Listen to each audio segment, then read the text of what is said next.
Now, Storm Tracker 9 weather with Chief Meteorologist Justin Stapleton.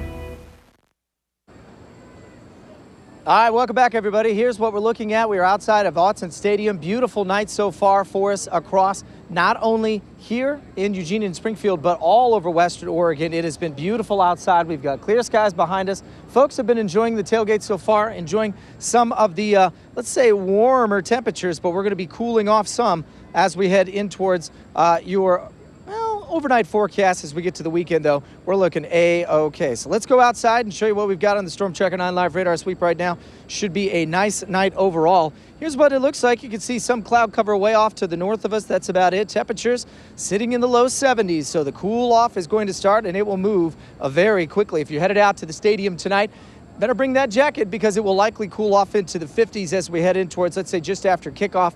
It will likely be possibly even into the upper 40s as we go in towards the second half. As we mentioned, not only seeing clear skies here, but very chilly start this morning as well, as lows were right around 40 degrees across Eugene, Springfield area, upper 30s as you got out into the mountains. And here's what we're looking at for our headlines.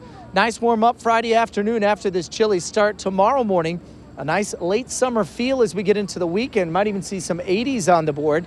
And then staying dry, even though we'll cool off just a bit by late next week. All right.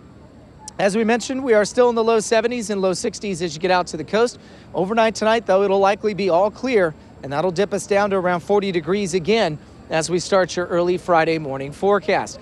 So here's the setup. You can see that big area of high pressure sitting to the north of us there. We got a lot of activity in the Gulf of Alaska, but most of that will stay and sort of get run over top of that ridge. And as long as that high pressure stays anchored over the west coast, which it basically will for most of the weekend, that's going to continue to keep us under a very un-October-like feel. Think early September. So for the coast tomorrow, start to see temperatures rising into the low 70s again, a little thermal trough, or that's a heat low that develops when you get some of the warmer air kind of creeping up the coastline. For the Umpqua, we're talking upper 70s to low 80s.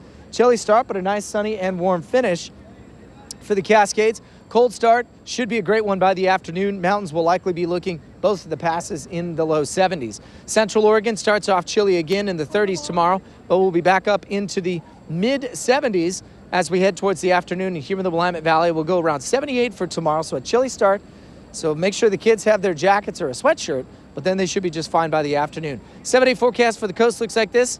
Temperatures will likely sit in the low 70s through the weekend, and then a little more cloud cover as we get in towards midweek, but overall still relatively quiet forecast going in towards what will soon to be the middle of October. For the Umpqua, we'll talk low 80s. How about that by Saturday and Sunday, then cooling off to the mid 70s by the time we get to Wednesday and Thursday. Mountains, no snow up there. And in fact, even the little dusting that Mount Hood got a couple of days ago will be well melted by the time we get into the weekend, as highs will be in the 70s. And then finally for us here in the Willamette Valley, we'll see temperatures right around 78 tomorrow. We're going to push close to 80 both Saturday, Sunday, and even into Monday's forecast. So some of the leaves on the trees, Matt and Renee, will probably be like, wait, what? It was supposed to be fall, but now it's summertime again. So don't put the flip-flops away. Don't put the shorts away. By the time we get in through, we'll say late next week, we'll probably slowly start to cool off. But overall, still a dry 7-day forecast. Yeah. Make it a good time to, go ahead. I was just saying I didn't know leaves could talk. All right, thanks, Justin. All right, safe to